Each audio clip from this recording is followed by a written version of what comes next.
আমাদের স্টোরে প্রচুর আলু পড়ে রয়েছে, কিন্তু আলু অত লোকজনে কিন্তু পাচ্ছে না, প্লাস কৃষকেরা আলুর দামও পাচ্ছে না। এখানে দেখেন কারণ বাজার থেকে এখানে একটা আলু 1 কেজি দামে 4 টাকা ডিফারেন্স, 5 টাকা ডিফারেন্স, 6 টাকা ডিফারেন্স। এত হয়, ভোক্তারাও যেরকম ক্ষতিগ্রস্ত হচ্ছে, কৃষকও কিন্তু ক্ষতিগ্রস্ত হচ্ছে। কৃষক যদি আলুর দাম না পায়, আগামীবার তারা কিন্তু আলু বুনবে না। আলু না বুনলে কিন্তু আবার আলুর দাম বেড়ে যাবে।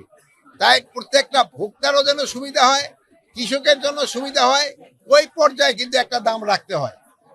কিন্তু আমাদের দেশে দেখা যায় যে মধ্যস্বত্বভোগী যারা আছেন, তারা একটা কিন্তু দামটা অনেক বাড়ায় দেয়। কৃষকও ভালো দাম পায় না, ভোক্তারাও বেশি দামে কিনতে হয় না। ভাই আমি তাই মধ্যস্বত্বভোগী যারা আছেন তাদের একটু, তাদের যে লাভ করার স্পিডটা এটা একটু কমায় আনতে হবে।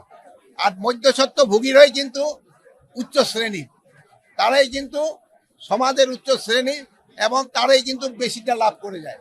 এটারে কিভাবে কন্ট্রোল করা যায়, এটা আপনারা আমাদের সহযোগিতা করতে হবে। আপনাদের সহযোগিতা ছাড়া এটা করা সম্ভব না।